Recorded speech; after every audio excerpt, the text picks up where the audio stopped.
All right, let's give you a live look at the University of Notre Dame, where students have one more week until graduation. But hundreds of thousands of returning college students who received federal financial aid nationwide may not return, as those applications are lagging behind typical levels. It's a sign that today's college-age students are choosing the job market over the classroom. And Paul Gerke is live on NYU's campus. So, Paul, break down this data for us. Nichole, you could call it a sign of the times, or perhaps signs. We're coming out of a pandemic, inflation is soaring, and the job market is pretty good, way better than it's been for young Americans in quite some time.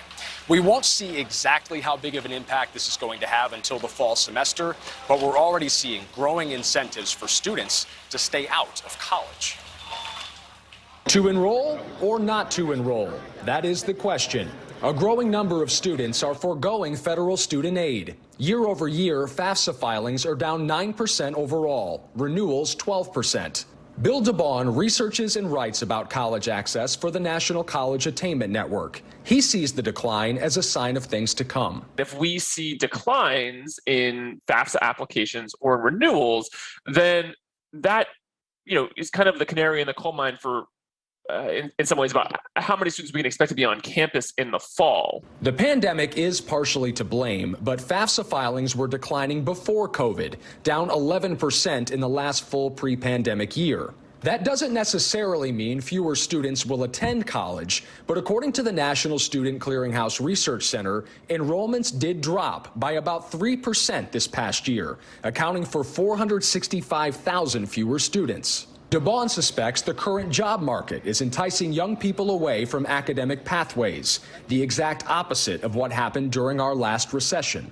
When wages are high, like they are now, and when jobs are abundant, then the cost of foregoing the opportunity to be in the workforce is high for students, right?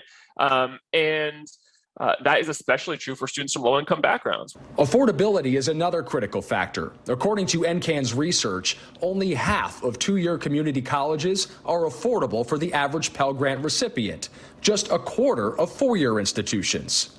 The cost of an education is going up, its relative value is going down, and something has to change. The post-secondary educational experience can't exist in a vacuum anymore. We really need to be connecting students to their next best step after college. Sort of counterintuitively, the number of applications going out to colleges year over year is actually increasing. It went up 10% last year, 10% the year before that, up 150% in the last 2 decades. It appears it's a number of factors in play here, but the main one seems to be it's the same kids sending out more applications to more colleges. A whole generation of students being led to believe that college is really tough to get into when, for most universities and institutions, that's not really the case. And this is bad for both parties because colleges have more applications to go through. They might not get to the right students in time, especially during hiring crises. And it's bad for the students because they have to spend more money and sort of spread out their efforts instead of focusing in on the one college they wanted to go to. Yeah, so more applications, less enrollment. All right, Paul, thank you for that. Well, for more on the college enrollment decline, we have Brian Taylor of Ivy Coach. It's a college admissions counseling firm. Brian, thank you so much for being here. Thank you for having me. All right, so you just heard Paul's report there. Enrollment numbers are down, and there's this unprecedented 2 jobs open for everyone who is currently unemployed. Are some people just deciding college isn't worth it anymore? Well, I would argue what took them so long, apologies to the University of Phoenix, but is a degree from the University of Phoenix really worth the paper it's written on? Some years ago, Conan O'Brien gave a speech at Dartmouth in which he said, "Today you've achieved something special, something only 92% of Americans your age will ever know, a college diploma." That's right, with your college diploma, you now have a crushing advantage over 8% of the workforce. And even though Conan said this in jest, there's some truth to what Conan says. The fact is, despite the best intentions of college administrators and our federal and state governments to increase access and lower affordability, the fact is a college education at most of the 900 schools across America is still a luxury good. And in a downturn, a luxury good is the first thing to go. But the difference is that of the 900 universities, there are about 50 highly selective universities. Paul was standing at New York University. That's a highly selective school. You also featured the University of Southern California. Enrollment is not down at these schools. Far from it. Applications are surging at these schools. They surged last year and they surged even more this year. So it's a misnomer, I would say, to say that enrollment is down. Enrollment is down at most schools, but among the highly selective schools, the schools that are not luxury goods, enrollment is not down and interest has never been greater. All right. Well, so Brian, in many ways, it's a tale of two colleges.